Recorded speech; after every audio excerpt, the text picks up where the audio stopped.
Une revue littérature a voulu regarder l'impact des podcasts sur la connaissance des gens en matière de santé, mais également s'il y a un transfert de ces connaissances-là en comportement dans le quotidien et en résultats en matière de santé. D'ici la fin de l'épisode, tu vas savoir si c'est une bonne chose de passer ton temps à écouter des podcasts et si peut-être c'est pas le cas, ben quoi faire pour que ça soit plus payant pour toi d'écouter des podcasts. Donc aujourd'hui, on va regarder ensemble ce que l'étude a fait, qui ont vu, pourquoi ils ont vu ça et comment tu peux te servir de ça pour maximiser tes résultats dans ta vie. Pour ceux qui ne me connaissent pas, mon nom c'est Hugo Le Cavalier, je suis naturopathe et j'étudie la psychologie et je sors 2 épisodes par semaine de podcast sur la transformation physique et la psychologie. Et comme à l'habitude, tous les références scientifiques de ce qu'on va avoir discuté dans la vidéo, ben, vont être disponibles dans la description. Les podcasts ont vraiment explosé dans les dernières années. Tu sais, quand j'ai commencé dans le monde du fitness il y a presque 10 ans, il n'y avait pas vraiment de podcasts, très, très peu. Maintenant, c'est comme si tu veux te partir un podcast, trouve-toi un angle unique parce que sinon, c'est comme il y en a un puis il y a un autre. Puis au niveau même des stats, là, dans l'étude que j'ai lue, je trouvais ça fascinant. Il y a 546 millions d'auditeurs à travers le monde, bien évidemment, qui écoutent des podcasts et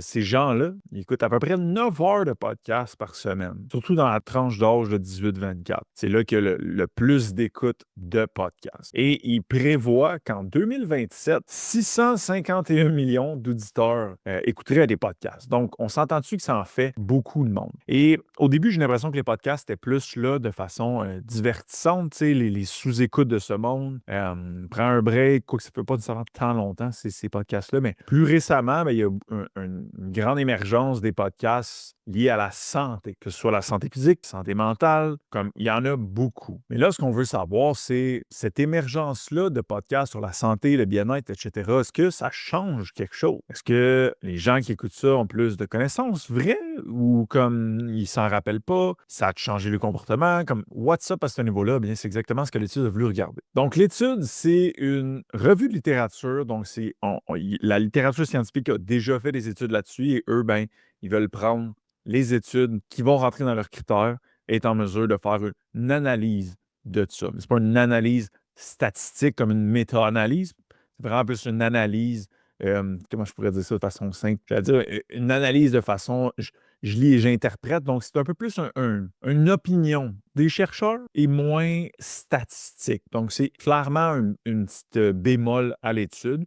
L'autre bémol à l'étude que je peux déjà vous dire d'avance, c'est que ça a été fait sur des... Ben, ça a été fait. Ils voulaient regarder surtout les 14 à 26 ans. Donc, une tranche d'âge plus jeune. Est-ce qu'il y avait plus de connaissances en santé? Est-ce que ça se transférait en comportement? Est-ce que ça se transférait en résultats dans la littérature scientifique actuelle?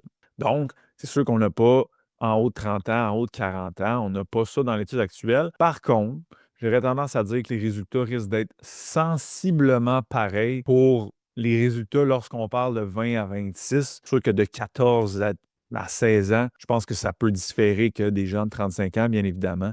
Donc, ce seraient les petites bémols là, de cette analyse-là. Donc, si on veut analyser, là, on a analysé sous 4 points. OK? Fait que le premier point, awareness, donc à quel point les podcasts étaient capables de capter l'attention et susciter un intérêt chez les auditeurs pour écouter des podcasts reliés à la santé, le bien-être, santé mentale. Le deuxième point, c'est les connaissances. Donc, à quel point les podcasts en matière de santé ont été capables d'améliorer les connaissances des gens par rapport à, évidemment, la santé. Le troisième point, au niveau des changements de comportement. Donc, est-ce que la nouvelle information apprise a mené à des changements de comportement dans la vraie vie des gens? Et le quatrième point, c'est les résultats en matière de santé, donc de façon tangible, mesurable. Est-ce que ça l'a amélioré quoi que ce soit? Eh bien, voici les résultats. En matière de awareness, eh bien ça, je pense qu'on n'est pas surpris de savoir qu'effectivement, que les podcasts, ça attire, ça informe, les gens, ils ont de l'intérêt pour ça. Donc, c'est cool. Point numéro 1, oui, les podcasts entre 14 et 26, ça attire, ça intéresse le monde. Les podcasts en matière de santé, encore une fois ici. Santé physique, santé mentale rentrent dans cette discussion-là. Au niveau des connaissances, donc est-ce que cette information-là, cet intérêt-là qui me fait que j'écoute un podcast, est-ce que ça augmente mes connaissances? Eh bien, à la lumière de cette revue de la littérature-là, oui, les gens auraient plus de connaissances en matière de santé. Donc, ce qui est une bonne chose à date, je trouve ça le fun, parce que les podcasts peuvent être un outil pour attirer, intéresser les gens, dans ce cas-ci 14 à 26, mais je pense que ça peut aller au-delà de ça, à entendre parler de santé, santé mentale, bien-être, etc. Et on voit, deuxième point, qu'en termes de connaissances, ben, les gens ont plus de connaissances. Ils peuvent être en mesure de mieux savoir que ça prend un déficit calorique, c'est quoi les glucides, et c'est comme, ils ont plus de connaissances, ce qui est une bonne chose. Maintenant, troisième point qu'ils ont voulu regarder, c'est au niveau des comportements.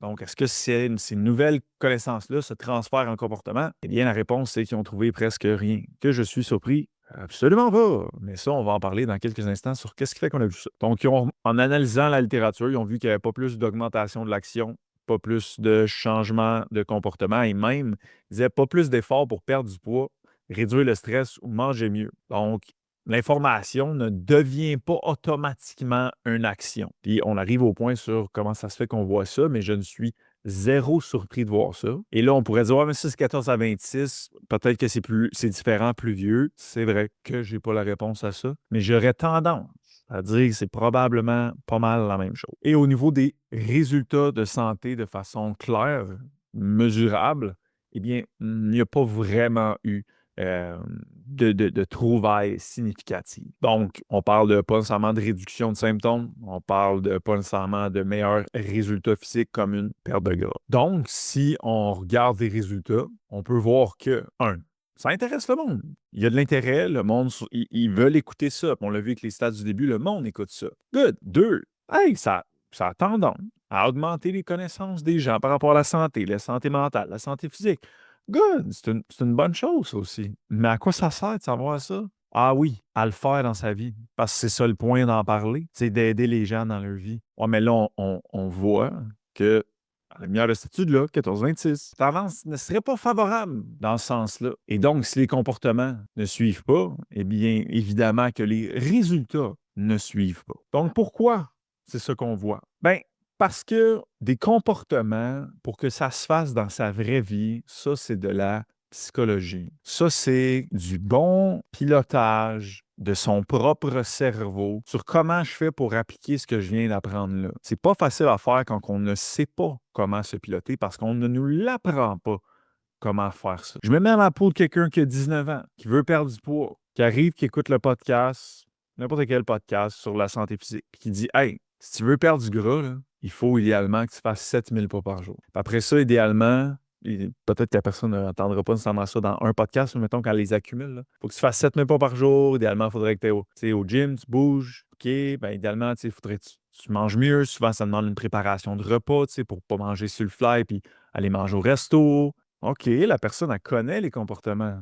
Maintenant, il faut qu'elle les produise de son bord tout seul chez elle. Là. Ben, là, ça va dépendre de quelles sont ses raisons de vouloir perdre du poids. C'est ça qui va initier ou pas l'action. Les raisons derrière lesquelles tu fais quelque chose vont dicter s'il y a action ou pas, et surtout s'il y a action de façon constante ou pas. Tes besoins de base de la motivation, est-ce qu'ils sont maximisés dans ces actions-là? Est-ce que tu as un bon sentiment de compétence? Est-ce que tu as un haut sentiment d'affiliation? Si ton sentiment de compétence n'est pas bon d'aller à 7000, tu sais-tu comment faire pour l'augmenter, ton sentiment de compétence? La réponse, la majorité du monde, c'est non, parce qu'on ne nous l'apprend pas. Et donc, cette personne-là qui a écouté toutes ces bonnes informations-là va être capable de le dire à son souper de famille. Ben oui, il faut que je fasse 7000 pas, puis je vais faire ça. Mais pas capable de le faire parce qu'elle n'est pas capable de se piloter elle-même pour produire ces comportements-là. Ça, c'est de la psychologie appliquée. C'est rien d'autre que ça. Ça, ces podcasts-là, par exemple, on n'en entend pas beaucoup. On en a des podcasts sur le stress, sur la santé mentale, toutes ces affaires-là. Mais rares sont ceux qui sont très axés application. Comment se piloter soi-même pour se faire des actions. Et donc, voici l'angle mort que tout le monde a en majorité. C'est le volet comment ce que j'apprends dans ce podcast-là, je peux le transférer dans ma vie en comportement. Et ça, tu fais ça lorsque tu maîtrises sur le bout de tes doigts les trois composantes suivantes. Les traits de personnalité, la science de la motivation, avec les trois besoins de base qui vont produire une action indépendamment de si ça te tente ou pas, et le pilotage de l'anxiété. Lorsque ça, c'est maîtrisé sur le bout de nos doigts, il va y avoir action.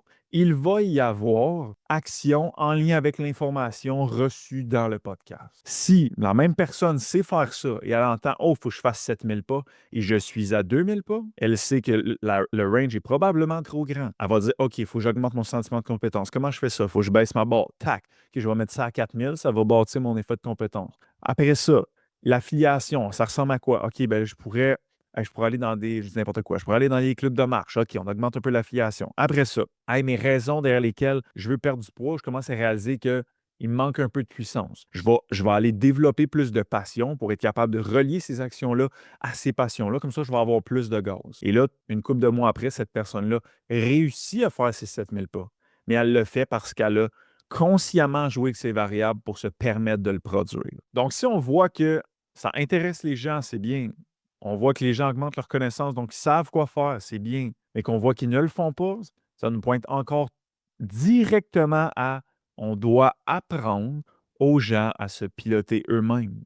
À savoir, un coup que j'ai l'info dans mon cerveau, que j'aimerais ça faire ça de façon constante, comment j'y arrive avec moi-même et mon cerveau et mes traits de personnalité et ma vie, mes défis, mes difficultés. Comment je fais ça? Ça, c'est la réponse à ce qu'on voit des études que le monde applique. Puis je suis sûr qu'il y en a qui vont appliquer parce qu'il y en a qui l'ont un peu naturellement. On parlait de ça en revenant de notre atelier client. euh, avec Nick, notre super atelier client, avec Nick dans le char, puis il me disait, on parlait de Saint-Sauveur, puis que, je me rappelle pas pourquoi on parlait de ça, mais on disait comme, ah, si quelqu'un aime le ski, comme, il pourrait aller habiter, tu sais, à Saint-Sauveur, être juste à côté, puis Nick était comme, hey, il faut à quel point il y en a qui font ces moves-là. C'est textbook, ce qu'on enseigne de faire, tu sais, de se rapprocher des choses dans notre vie qui vont nous faire vivre l'intrinsèque, mais ils l'ont fait de façon un peu instinctive. Puis il y en a que tout ce qu'on parle là, le pilotage de traits de personnalité, savoir comment fonctionne la science de la motivation, savoir piloter l'anxiété, instinctivement, ils ont les bons réflexes, puis ils font ces choses-là. Ce qui fait en sorte que pour eux, peut-être qu'ils écoutent un podcast, ils le transfèrent dans leur vie, puis ça marche. Mais ce monde-là, c'est pas la majorité de la population. Et donc, c'est pour ça que j'aimerais que la majorité de la population puisse savoir ces informations-là pour qu'ils puissent se piloter et être en mesure de produire les comportements.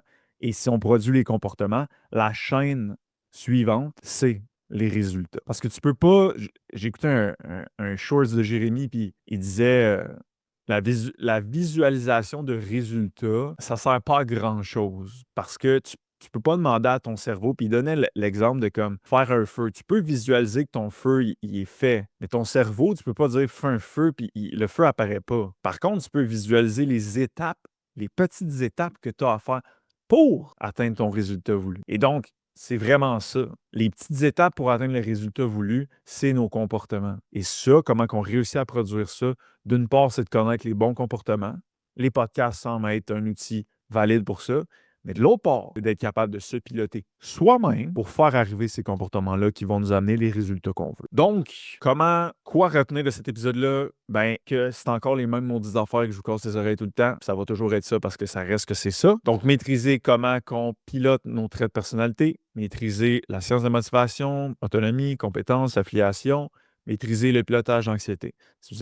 Si vous êtes des kings et des queens par rapport à ça, vous allez être capable d'appliquer ce que vous entendez dans le podcast. Si vous n'avez aucune idée de quoi je parle là, ou c'est très flou, on a de la misère à piloter ça, ça risque d'être plus difficile d'appliquer ce que vous entendez dans tous les podcasts que vous écoutez. Au point que vous pouvez faire, c'est à chaque épisode dire comment cet épisode-là va m'aider moi, dans quel défi que je vis, et surtout à la fin de se dire quelle est une seule action que je vais faire que cet épisode-là m'aura permis de savoir. Un comportement, pas un highlight dans notre tête, un comportement dans la vie réelle. Donc, si à chaque épisode de podcast, vous en écoutez 1 semaine, 2 semaines, 3 semaines, vous êtes en mesure de dire quel nouveau petit comportement je fais pour m'aider dans mes objectifs, peu importe c'est quoi vos objectifs, ça va déjà vous initier plus à l'action et on va voir des meilleurs résultats, je crois, que dans cette étude-là. Je tiens à dire en terminant, évidemment, que l'étude, c'est juste une revue littérature, c'est pas une méta-analyse, il n'y a pas de stats,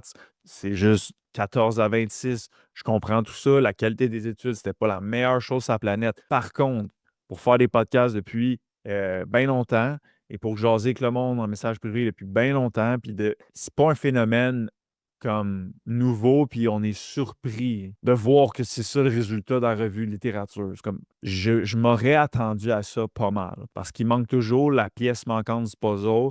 Comment je fais pour moi-même créer ces comportements-là? Et si ça vous intéresse, présentement, là, on fait tirer 6 mois de coaching avec nous one-on-one où ben, on a un cursus de formation complet pour vous aider à vous piloter vous-même, pour produire les comportements qu'on va vous conseiller de faire, dépendamment de c'est quoi vos buts, c'est quoi l'évaluation, fait qu'au niveau de la nutrition, l'entraînement, le sommeil, etc.